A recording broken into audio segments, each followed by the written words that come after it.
Hello and good afternoon, everyone. I'm Shashi from the Samruddh Bharat Foundation, and I warmly welcome you all to this discussion on the trust. आज हमारे साथ इस चर्चा में जुड़ रहे हैं प्रशांत कनौजिया जी। प्रशांत कनौजिया जी एक सामाजिक कार्यकर्ता हैं, एक विचारक हैं, एक जर्नलिस्ट हैं, और जर्नलिस्ट के रूप में उन्होंने द वायर और पॉलिटिक्स जैसे पॉपुलर प्लेटफॉर्म्स के लिए काम किया है। और लगातार जो भी सामाजिक और लोकतंत्र से जुड़े मुद्दे हैं उस पर बहुत मुखर होकर अपनी राय देते हैं, बहुत स्ट्रांग ओपिनियंस रखते हैं। तो आज की जो हमारी चर्चा है वो देश में जो प्रिवलेंट सिविक इश्यूज हैं, जो कि चाहे इंफ्रास्ट्रक्चर से रिलेटेड हो, चाहे जो वाटर कंटामिनेशन का इशू हो या जो भी हो, उस पर हम आज चर्चा करेंगे। तो मेरा पहला सवाल ये है कि हम हाल के महीनों में कुछ देख रहे हैं कि बार बार अलग अलग जगह से बहुत इंसिडेंट्स ऐसे आए हैं। तो जैसे इंदौर में वाटर कंटामिनेशन का मुद्दा था, अभी जो युवराज मेहता थे उनकी डेथ हुई नोएडा में। तो ओपन में जो गार्बेज का प्रॉब्लम है तो पूरी दिल्ली में है। तो ये एक जो इनकी निरंतरता है हमेशा बनी रही है।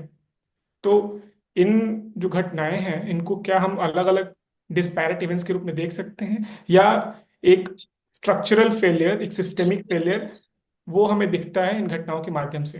देखिए, खास तौर पे जिस तरीके के केओस हम अपने आसपास देख रहे हैं इन टर्म्स ऑफ पॉल्यूशन हो, चाहे वो कचरा हो, चाहे वो जो युवराज मेहता थे उनकी जो डेथ हुई, या फिर मध्य प्रदेश में जो वाटर कंटामिनेशन का प्रॉब्लम है। मैं हमेशा से इस चीज़ को इस तरह से देखता हूँ कि बहुत सारी चीज़ें जो हमारे इर्द गिर्द हम एक्सपेक्ट करते हैं वो part and parcel and by product of politics है।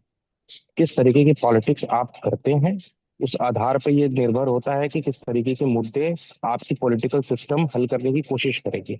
लेकिन अगर आपका जो पॉलिटिक्स है वो पूरी तरीके से आइडेंटिटी बेस्ड पॉलिटिक्स हो चुका है या पोलराइजेशन बेस्ड पॉलिटिक्स हो चुका है, तो जो पब्लिक एक्सपेक्टेशन है वो सिर्फ आइडेंटिटी और पोलराइजेशन तक ही सीमित रह जाती है। और इसकी वजह से जो परिणाम आ रहे हैं, क्योंकि जो हमारे रहनुमा हैं या फिर हम उन्हें कई पॉलिटिकल सिस्टम है, उन्हें पता है कि बेसिकली ये बार्टर सिस्टम है। आप हमें वोट दो, हम हमें आपको साफ पानी देंगे या साफ रास्ते देंगे या बेहतर हवा देंगे। लेकिन ये पब्लिक ने जो बार्टर सिस्टम रखा हुआ है वो सिस्टम के साथ वो इन चीजों का नहीं रखा हुआ है। उनका जो बार्टर है वो आइडेंटिटी है कि हम अपनी आइडेंटिटी के बेस पर वोट करेंगे, तो हमें चाहे पानी मिले या ना मिले या हवा साफ मिले या ना मिले, तो उन्हें कोई फर्क नहीं पड़ता। तो मुझे लगता है कि अगर पॉलिटिक्स तय कर रही है कि आपका समाज कैसा होना चाहिए, आपके रहन सहन कैसा होना चाहिए, तो ये नैतिक जिम्मेदारी नागरिकों की भी हो जाती है कि वो तय करें पॉलिटिक्स कैसी होनी जानी चाहिए। हम लोग दरअसल पॉलिटिकल सिस्टम को दोष तो ठहरा दे रहे हैं, पर as a citizen of this country, as a voter, क्या हम उस बार्टर को कर रहे हैं जो एक्सपेक्टेड है पॉलिटिकल सिस्टम से? वेस्ट में आप देखेंगे जो भी नेता चुनकर आते हैं या फिर जो भी पॉलिटिशियंस पावर में होते हैं, वो आइडेंटिटी बेस्ड पॉलिटिक्स करते होंगे। मैं ये नहीं कह रहा हूँ कि वेस्ट में नहीं होता है, लेकिन आप वहाँ की सड़कें, वहाँ की साफ हवाएं या साफ वहाँ का जो शिक्षा है, वहाँ का जो मेडिकल फैसिलिटी है, वो बेसिकली बार्टर सिस्टम का हिस्सा है। और जिसके कारण मुझे लगता है कि जब तक एज ए सिटीजन हम अपने बार्टर को क्लियर नहीं करेंगे कि what we are exactly expecting from the power, तब तक ये चीजें निरंतरता चलती रहेंगी। और ये सिस्टमेटिक फेलियर नहीं है, ये बल्कि सिस्टम को पता है कि आपको क्या चाहिए, वो देने के योग्य हैं, पर वो दे नहीं रहे हैं। ये प्रॉब्लम है। ऐसा नहीं है कि हमारे पास देने को कुछ नहीं है, देने के लिए सिस्टम के पास बहुत कुछ है, पर वो क्यों दें? क्योंकि आप तो इनके नाम पर वोट नहीं कर रहे हो। You are not voting for development, you are not voting for infrastructure, you are not voting for clean water, clean air, you are just voting it for your identity, कि भाई हमारी आइडेंटिटी, हमारी जात बिरादरी, हमारे मजहब का व्यक्ति होगा तो हम वोट देते हैं। इरेस्पेक्टिव ऑफ वो चाहे क्रिमिनल हो, चाहे उसका कोई बैकग्राउंड ना हो, डेवलपमेंट की बातें वो ना समझता हो, इकोनॉमिक्स नहीं समझता हो, उसके बावजूद हम उसे चुनकर ला रहे हैं। वो एज ए डेमोक्रेसी अभी तक हम बहुत इमेच्योर डेमोक्रेसी है। बहुत मेच्योर डेमोक्रेसी होना पड़ेगा, तब जाकर हम इन चीजों पर बात कर सकते हैं। मुझे लगता है कि इंडिया तैयार नहीं हुआ है। जी साहब, आपकी बात से मैं बिल्कुल सहमत हूँ यहाँ तक तो। लेकिन मेरा एक और प्रश्न था कि जब ये कुछ घटनाएं होती हैं, आपदाएं होती हैं, तो उनके बाद कमिटीज बनती हैं, समिति बनती है, रिपोर्ट्स आती हैं, लेकिन अकाउंटेबिलिटी जो है वो फिक्स नहीं की जाती है कि this is exactly the root of the problem और this is where the problem is coming from. तो और इसके कारण ऑफ कोर्स घटनाएं जो हैं वो दोहराती जाती हैं, बार बार होती जाती हैं। तो क्या ये जो अकाउंटेबिलिटी गैप है ये सिर्फ इसलिए है क्योंकि हम हमारे लिए वो पॉलिटिकल मुद्दा नहीं बनता है, या हम उस पर वोट नहीं करते हैं, या इसका कहीं और आंसर इसका लाई करता है? हाँ, मुझे अपने पॉलिटिकल सिस्टम में एक बड़ी खामी नजर आती है। क्योंकि हम ये मान के चलते हैं कि जो नेता चुनकर आ गया है, जो सरकार चुनकर आ गई है, वो राजा है। आपने बहुत सारे सबल्टन वे में सुना होगा, लोग कहते होंगे कि मोदी जी राजा हैं, या फिर कोई मुख्यमंत्री हो वो प्रदेश के राजा हैं। तो आप जिस नोशन के साथ वोट दे रहे हैं और जब चुनकर कोई व्यक्ति आ रहा है, तो ये बात मान ली जाती है कि आपका मैंडेट उसे मिल गया है, वो उसको एब्सोल्यूट पावर देता है। वो चाहे कुछ भी कर सकता है, कोई भी कानून पास कर सकता है। भले ही जिनके वोटों से चुनकर आया हो उनके खिलाफ भी कानून पास कर सकता है। और उसकी कोई अकाउंटेबिलिटी नहीं है। तो अकाउंटेबिलिटी जनरली क्या होता है कि हम लोग नीचे से आंकने की कोशिश करते हैं, पर अकाउंटेबिलिटी हमेशा ऊपर से देखी जानी चाहिए। हमारा जो डेमोक्रेटिक सेटअप है, उसमें अकाउंटेबिलिटी को बहुत जगह नहीं है। जो ये कमिटीज बनती हैं, ये अमूमन सरकार को सर्व करने के लिए बनती हैं। प्रॉब्लम ये है कि जो जितनी मशीनरीज हैं, चाहे वो हम एडमिनिस्ट्रेशन को देख लें, या हम चाहे जो इंडिपेंडेंट ऑर्गेनाइजेशन भी हैं, सो कॉल्ड ईडी हो, चाहे वो इलेक्शन कमीशन हो, चाहे वो बहुत सारे ऑर्गेनाइजेशन हो, their sole purpose is to serve the system. They are not serving government, they are not serving people. हम किसी को कहते हैं सरकारी अधिकारी को कि ये गवर्नमेंट सर्वेंट है, लेकिन आप वेस्ट में जाएंगे तो वो बोलेंगे ये तो पब्लिक सर्वेंट।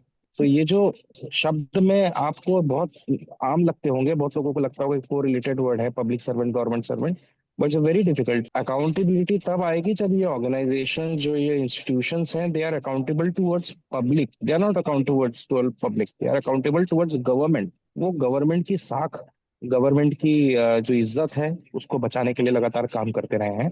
और कमिटीज वमिटीज ये एक प्रोटोकॉल का हिस्सा है। क्योंकि बहुत जगह इस तरीके की चीज होती है, फैक्ट फाइंडिंग कमेटी बना के भेजी जाती है।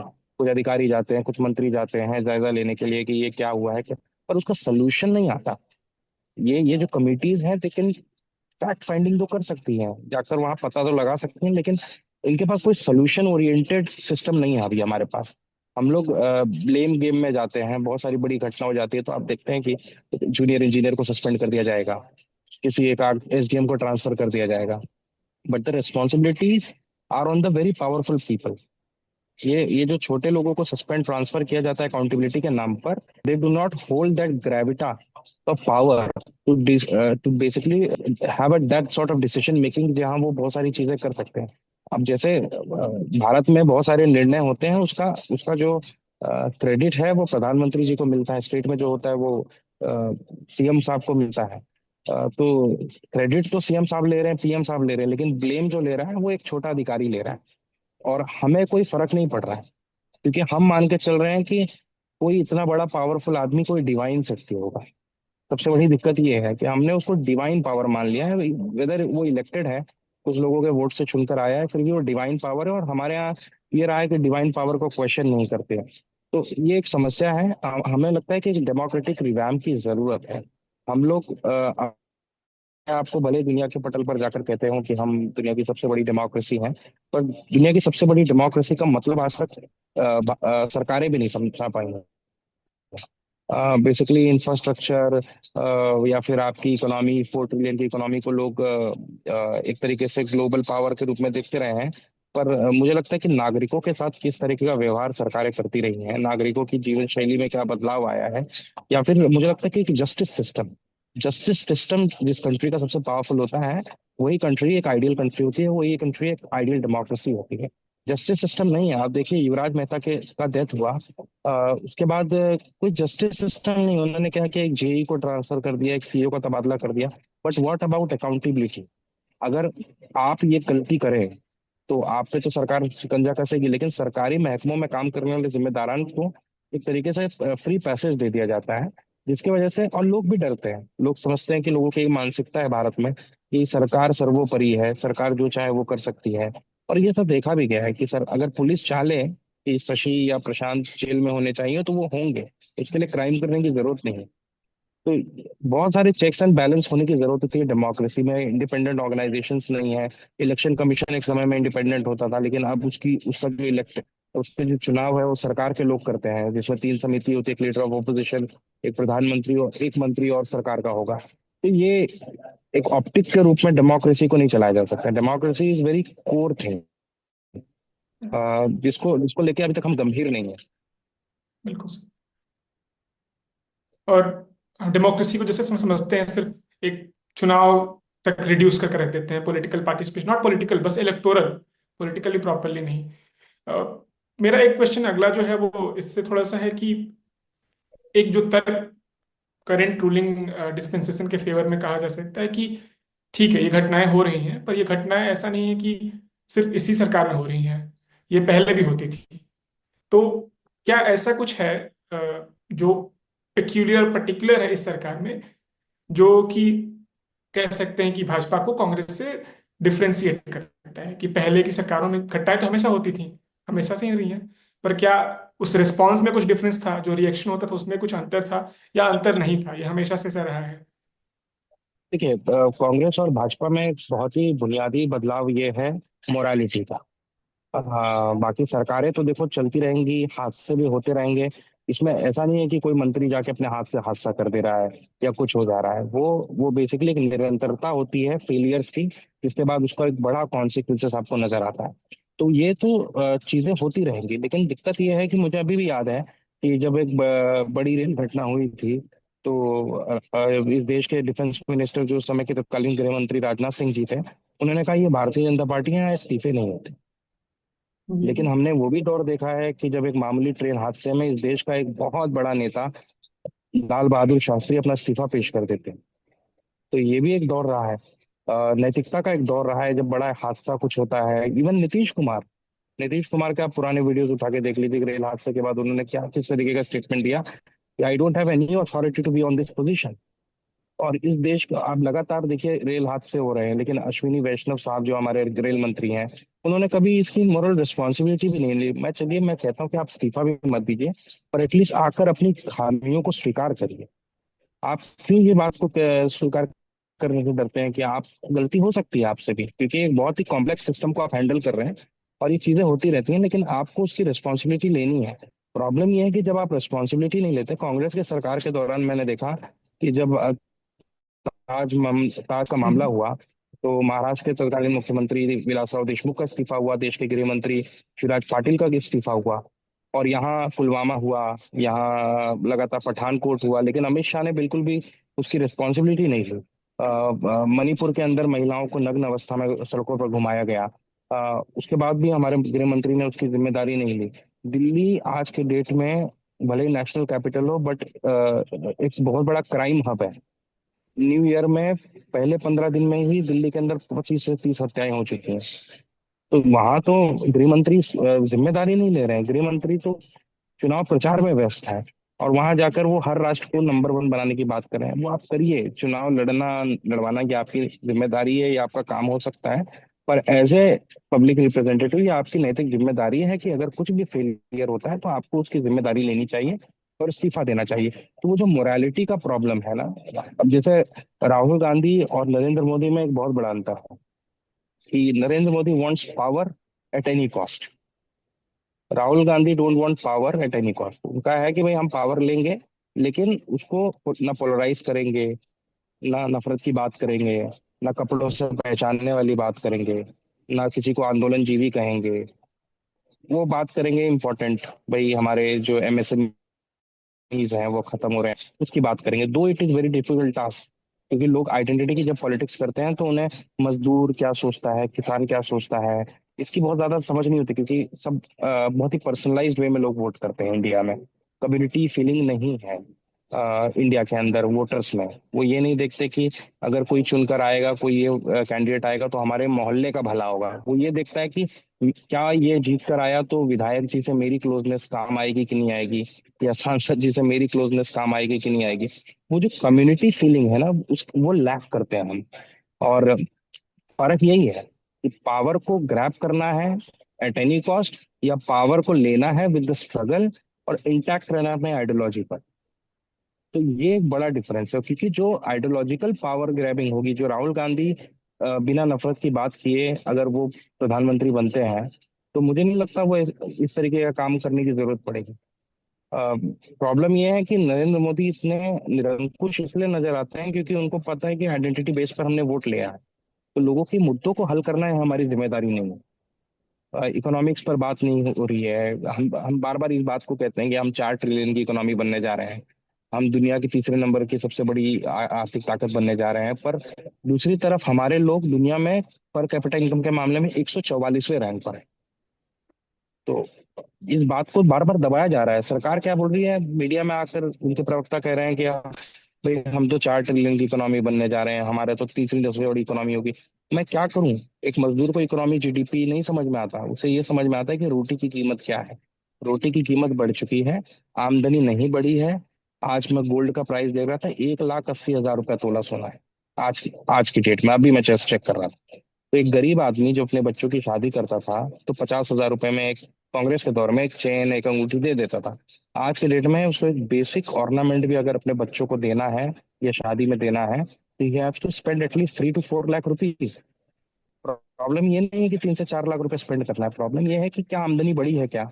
मेरे ऐसे बहुत जानकार दोस्त हैं जिनको मैं जानता हूँ, जो लाख रुपए कमाते थे 2013-14 में, वो अभी भी लाख रुपए, 1 लाख रुपए, 20,000 भी कमा रहे हैं। ऐसा नहीं है कि उनकी आमदनी में कोई बढ़ोतरी हुई है। और कुछ लोगों के नेटवर्थ को बढ़ जाना देश का विकास नहीं मानता मैं। मुझे लगता है कि सामूहिक रूप से जब तक विकास नहीं होगा, तब तक मैं उसको विकास नहीं मान सकता। एक कम्युनिटी डेवलपमेंट की बहुत जरूरत है। अडानी अंबानी के नेटवर्क बढ़ जाए, अच्छी बात है, बिजनेस करिए, बिजनेस करने में कोई बुराई नहीं है। पर उनकी बिजनेस को आप देश की इकोनॉमी का आधारभूत अगर बना देंगे, they will start blackmailing us at some point of time. Monopoly होगी, they will start blackmailing us. और वो हमारी इकोनॉमी को कभी भी डिरेल करने की कोशिश कर सकते हैं अपने फायदों के लिए। तो इसीलिए यही फर्क है कांग्रेस के राज में, कि कांग्रेस ने मोनोपोली नहीं होने दी, एक छत्र राज नहीं होने दिया, जिसकी वजह से देश कभी फर्क नहीं पड़ा, क्योंकि एसएमए एमएसएमई जो बढ़ रहा था, सब कुछ बढ़ रहा था। और एक फर्क ये भी हुई कि जिस जीडीपी की ये बात करते हैं कि नरेंद्र मोदी सरकार और मनमोहन सिंह सरकार में, कि नरेंद्र मोदी सरकार अनऑर्गेनाइज सेक्टर को जीडीपी का हिस्से में काउंट नहीं करती कैलकुलेशन के दौरान, और मनमोहन सिंह साहब करते थे। क्योंकि वो मानते थे कि अनऑर्गेनाइज सेक्टर का एक बहुत बड़ा रोल है इस देश की इकोनॉमी में, उसको आप इग्नोर नहीं कर सकते। अगर आप अनऑर्गेनाइज सेक्टर को मोदी जी काउंट करने लगे, तो आपको पता चल जाएगा कि हमारी ग्रोथ रेट क्या है, हमारी असली जीडीपी क्या है। क्योंकि अनऑर्गेनाइज सेक्टर परेशान है इस समय, जिस पर कोई बात नहीं कर रहा। तो जाहिर सी बात है कि बहुत क्लियर डिफरेंस है दोनों में। अकाउंटेबिलिटी लेने की, एक्नॉलेज करने की, एट द वेरी लिस्ट की हाँ कुछ समस्याएं हैं, भले ही आप इस्तीफा दें या ना दें। लेकिन भाजपा या और भाजपा के नेता जो इस बात को पूरा they like tend to brush this things under the carpet. So how are they so immune to the repercussions? Why does it not translate into say electoral setback? I understand कि लोग वोट कर रहे हैं identities पे, पर लोगों को तो दिख रहा है, उनको अगर रोटी नहीं अफोर्ड कर पा रहे हैं तो दिक्कतें उनको दिख रही हैं कि एवरीडे प्रॉब्लम्स हैं, लेकिन उसके बावजूद लगातार चुनाव के बाद चुनाव जीतते जा रहे हैं। ऑफ कोर्स वोट चोरी पे पूरी चर्चा हुई थी, वो अलग बात है। लेकिन कि इसका कारण आपको क्या लगता है कि इस सब इन सब चीजों के बावजूद एक उनको क्या कहें, एक तरह की इनविंसिबल है अगर कहें तो, इलेक्टोरली एटलीस्ट। अब देखिए, मैंने पहले भी कहा कि आइडेंटिटी पॉलिटिक्स एक सबसे बड़ा कारण है। नरेंद्र मोदी की जो सरकार लगातार चुनकर आती है, they win on a share hatred against the Muslim community. That hate जो है ना, उसमें बहुत ड्राइविंग पावर होती है उसकी, हॉर्स पावर बहुत ज्यादा होती है हेट में। लव में कम होती है, लव स्लो होता है लेकिन लास्टिंग होता है। हेट जो है उसके अंदर हॉर्स पावर बहुत ज्यादा होती है। लोग इसलिए नहीं वोट कर रहे हैं कि हमें अच्छा रोड चाहिए या अच्छा स्कूल चाहिए। पीपल आर वोटिंग कि भाई मुस्लिम्स को हम परेशान करेंगे। Look at what Himanta Biswa Sharma was saying yesterday, कि अगर कोई मियाँ रिक्शा वाला 5 रुपए मांगे तो आपको 4 रुपए देंगे। ठीक, मतलब 5 साल मुख्यमंत्री होने के बाद भी आपके पास 5 मुद्दे नहीं है गिनाने के लिए कि आपने आसाम के लिए क्या किया। आपका वही है कि मियाँ को मैं परेशान करना चाहता हूँ, 5 लाख लोगों को परेशान करने का मेरा टारगेट है। तो उनका आइडिया बहुत क्लियर है कि लोग हमें आइडेंटिटी के नाम पर वोट करते हैं, हमें लोग हेट्रेट, हेट सेंटिमेंट को का इस्तेमाल करके हम जो वोट लेते हैं। तो पब्लिक की ये डिमांड नहीं है। और मैंने बहुत सारे ऐसे वीडियो देखे हैं जिसमें लोग कह रहे हैं नरेंद्र मोदी भगवान है, नरेंद्र मोदी राम के अवतार हैं, नरेंद्र मोदी मतलब राम को लाए हैं। तो जब, और नरेंद्र मोदी जी को भी शायद ये लगता होगा कि वो एक तरीके से नॉन बायोलॉजिकल हो चुके हैं, और मतलब वो एक नार्सिज्म आज दिखता है मुझे। तो प्रॉब्लम ये है। और जहां तक वोट चोरी की बात है, अभी तक तो हम लोग सुनते रहे हैं कि वोट चोरी होता है या किस तरीके की चीजें होती हैं। पहली बार मुंबई महानगर पालिका के चुनाव में मैंने वोट चोरी अपने आंखों से देखी। और देखकर मैं दंग रह गया कि किस किस लेवल की वोट चोरी होती है। मुंबई महानगर पालिका के चुनाव में वार्ड नंबर 180 में मेरे एक दोस्त चुनाव लड़ रहे थे, और मैं जानबूझकर वोटिंग देखने काउंटिंग देखने के लिए काउंटिंग सेंटर का एजेंट बनकर अंदर गया था।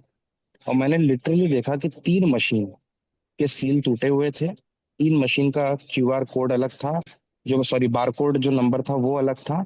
और हम जब इसकी शिकायत की तो देर इज नो मैकेनिज्म, और इलेक्शन कमीशन की जो गाइडलाइन है वो कहती है कि इसको हम टेम्परिंग नहीं मानते। ओके। आप कह दो हत्या को हम हत्या नहीं मानते तो हत्या थोड़ी नहीं होगी ना। तो उसी तरीके से कुछ इलेक्शन मैनिपुलेशन है। अगर इलेक्शन मैनिपुलेशन नहीं होता तो अकाउंटेबिलिटी होती, ट्रांसपेरेंसी होती। क्या दिक्कत है ज्ञानेश कुमार जी को सीसीटीवी फुटेज देने में? क्या दिक्कत है वीवीपैट की पूरी काउंटिंग करवाने में?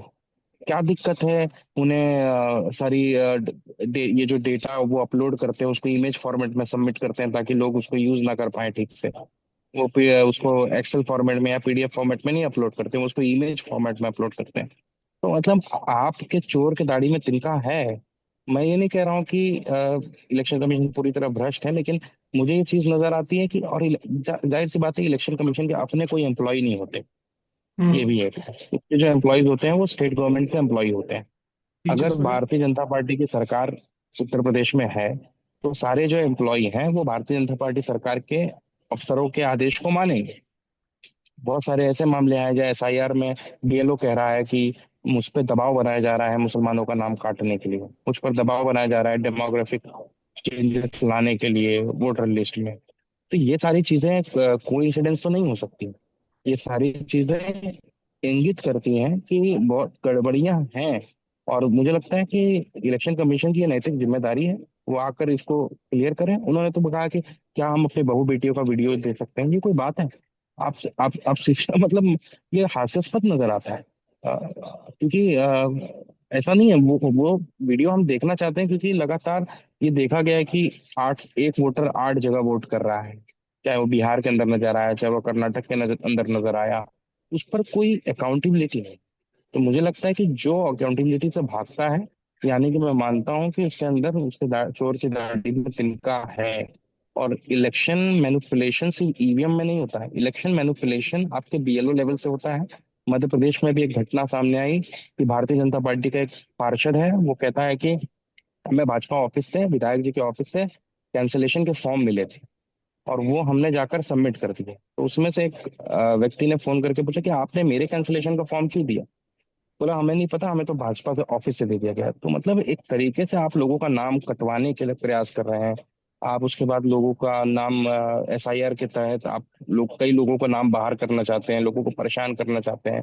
लोग अपने होने का सबूत देते रहे दिन भर। तो ये बहुत सारी चीजें हैं जो अनकंफर्टेबल करती हैं। और ये बहुत डेमोक्रेटिक जो प्रोसेस है, इलेक्टोरल जो प्रोसेस है वो स्मूथ नहीं है। और मुझे लगता है कि अगर एक व्यक्ति को भी, मैं 140 करोड़ की जनसंख्या है, अगर एक व्यक्ति को भी लगता है कि इलेक्शन कमीशन इंडिपेंडेंट नहीं है, ट्रांसपेरेंट नहीं है, तो भी उसकी जिम्मेदारी उतनी ही है कि अगर 10 करोड़ लोग उठ के कहें कि आप चोर हैं, या फिर एक आदमी कहे वो चोर है। अगर आप ये बोलते हैं कि एक दो आदमी की शिकायतों को हम भाव नहीं देते हैं, तो फिर आप ये मत कहिए कि हम डेमोक्रेसी हैं, क्योंकि डेमोक्रेसी में अगर 10,000 लोग एक तरफ खड़े हो जाएं और एक तरफ एक व्यक्ति न्याय के तरफ खड़ा होगा तो उसके पक्ष में ही फैसला जाना चाहिए। यही दस्तूर है डेमोक्रेसी का। जी सर। मेरा जो अगला सवाल है और जो आखिरी सवाल है वही है कि हम डिस्कस कर रहे हैं ये कि ये मुद्दे नहीं हैं और लोग मुस्लिम हेट्रेड पे या आइडेंटिटी बेस्ड वोट्स डालते हैं।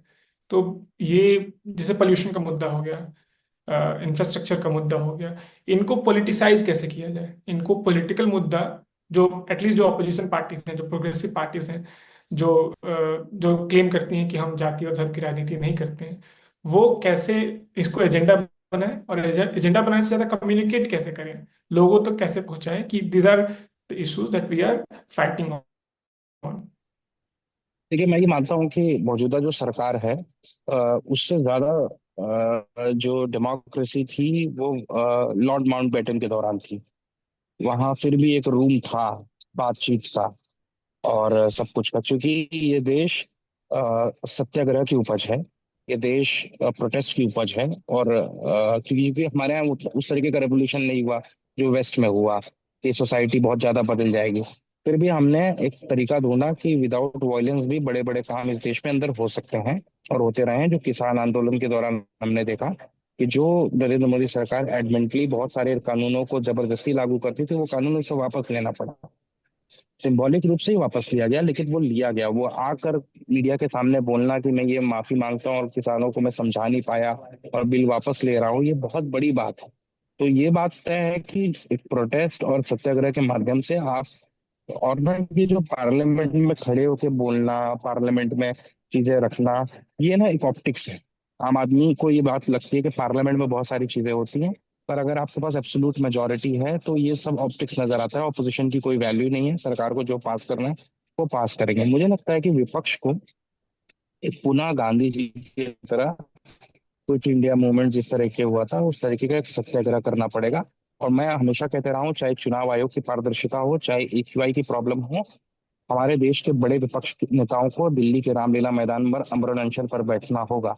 और मुझे इतना पता है कि नैतिकता इतनी तो है इनमें कि ये अनशन के पास, और मुझे पूरा यकीन है कि जिस दिन भी राहुल जी हों, चाहे अखिलेश जी हों, चाहे वो तेजस्वी जी हों, चाहे हेमंत सोरेन जी हों, चाहे वो स्टैलिन जी हों, जो भी विपक्ष के नेता हैं, बड़े नेता हैं जिनके पास नंबर्स हैं, वो अगर दिल्ली में आकर अमरण अनशन पर, जो इस तरीके का षड्यंत्र अन्ना हजारे के दौरान हुआ कि जिस तरीके का झूठे आरोप लगाकर इस पूरे देश को इकट्ठा किया गया, तो क्यों ना हम असली मुद्दों को लेकर देश को इकट्ठा करें।